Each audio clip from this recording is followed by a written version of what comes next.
নমস্কাৰ বন্ধু বান্ধৱীসকল, মই প্ৰণালী আৰু মই লৈ আহিছোঁ মোৰ চেনেলৰ অন্য এটা নতুন ভিডিঅ'। আজিৰ ভিডিঅ'টোত মই ঢেকীয়া শাকৰ ভাজি এখন বনাম, তাকে আপোনালোককো অকণমান দেখুৱাবলৈ চেষ্টা কৰিছোঁ। আৰু ঢেকীয়া ভাজিখনৰ বাবে এয়া মই প্ৰথমতে কেইডালমান বাৰীৰে ঢেকীয়া বুটলি ল'লোঁ। এতিয়া ঢেকীয়াকেইডাল ঘৰলৈ আনি মই ভালদৰে 4-5 বাৰমান এনেকৈ বাল্টি এটাত লৈ ঢেকীয়াখিনি ধুই লৈছোঁ। আৰু এতিয়া ঢেকীয়াখিনি মই এনেকৈ চালনী এখনত টুকি দিছোঁ। চালনীখনত টুকিলে ঢেকীয়াখিনিৰ গাত পানীখিনি ৰৈ নাথাকে, সেইকাৰণে মই এনেকৈ চালনীখন লৈছোঁ। আৰু এইখিনি টুকা হৈ গ'ল। এতিয়া মই এইখিনি 5-10 মিনিটমান সময়ৰ বাবে অকণমান ৰ'দলৈ চালনীখন ৰাখি দিছোঁ। চালনীখন এনেকৈ ৰ'দত ৰাখি দিলে ঢেকীয়াখিনি পানীখিনি নাইকিয়া হ'ব আৰু ঢেকীয়াখিনি জৰজৰীয়া হৈ যাব। তেতিয়া ঢেকীয়াখিনি ভাজিবলৈ ভাল হ'ব আৰু এনেকৈ বিজল হৈ নাযায়। সেইকাৰণে মই অকণমান সময় ধুই পেলাই এনেকৈ ৰ'দত দি দিওঁ আৰু পানীখিনি নাইকিয়া কৰি লওঁ। এতিয়া মই চালনীখন অকণমান সময় পিছত লৈ আহিলোঁ আৰু ঢেকীয়াকেইডালৰ গাত একেবাৰে পানী নাইকিয়া হৈ গ'ল। দেখিছে, মই লৈ দেখুৱাই দিছোঁ।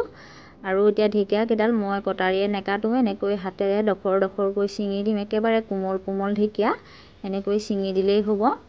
আৰু গোটেইখিনি ঢেকীয়া মই এনেকৈ কটাৰীয়ে নকটাকৈ এনেকৈ ডখৰকৈ ছিঙি ল'ম, তেতিয়া ভাজিখন খাবলৈ বেছি ভাল হ'ব।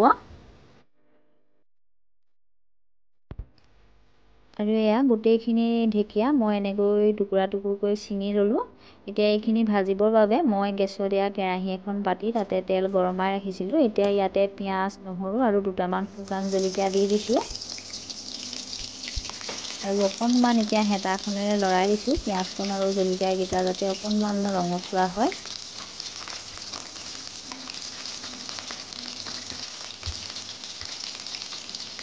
এতিয়া ইয়াতে মই কেইটামান বুট তিয়াই ৰাখিছিলোঁ। কেঁচা বুট ধুনীয়াকৈ কোমলি আছে। এতিয়া এইকেইটাও মই লগতে এনেকৈ দি দিছোঁ।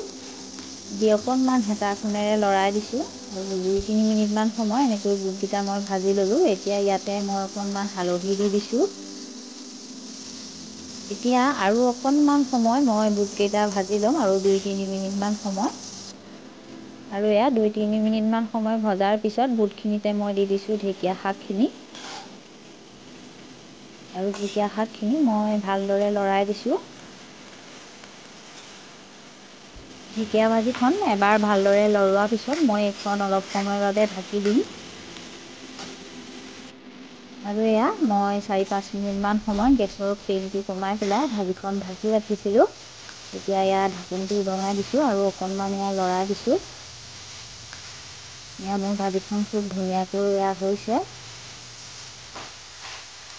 আৰু এতিয়া ভাজিখন অকণমান জহি গৈছে। এতিয়া ইয়াতে মই আন্দাজমতে নিমখ দি দিম। প্ৰথমতে অলপ সৰহ হৈ থকাৰ কাৰণে মই নিমখটো দিয়া নাছিলোঁ। এতিয়া আন্দাজটো পোৱা যায়, সেইকাৰণে এতিয়া মই ভাজিখন অকণমান জহি গ'লত এতিয়া নিমখখিনি দিবলৈ লৈছোঁ। আৰু নিমখখিনি দিয়াৰ পিছত ভাজিখন মই আকৌ এবাৰ ভালদৰে লৰাই দিছোঁ। অলপ সময় মই ভাজিখন লাহে লৰাই থাকিম আৰু গেছৰ ফ্লেমটো কমাই ৰাখিম, তেতিয়া ভাজিখন তলফালে ধৰি নাহে। আৰু এতিয়া গেছৰ ফ্লেমটো কমাই ৰাখি ভাজিখন মই আকৌ এবাৰ 2-3 মিনিটমান সময়ৰ বাবে ঢাকি দিছোঁ। তেতিয়া খুব সোনকালে ভাজিখন সিজি যাব।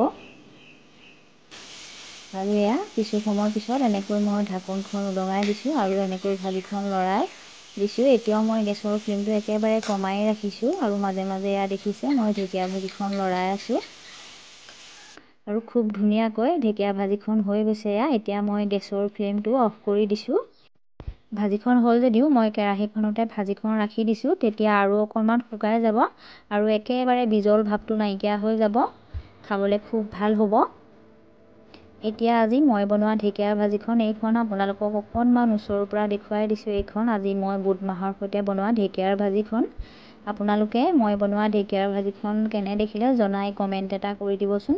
যদি ভিডিঅ'টো চাই ভাল পালে তেতিয়াহ'লে ভিডিঅ'টোক লাইক এটাও কৰি দিব। আৰু লগতে যিসকলে মোৰ চেনেলটো প্ৰথমবাৰৰ বাবে দেখা পাইছে, মোৰ চেনেলটো ছাবস্ক্ৰাইব কৰি দিব বুলি আশা কৰিলোঁ। আৰু আপোনালোকে ইমান সময় ধৈৰ্য্যৰে মোৰ ভিডিঅ' চাই মোৰ লগত সহযোগ কৰাৰ কাৰণে আপোনালোক সকলোলৈকে ধন্যবাদ।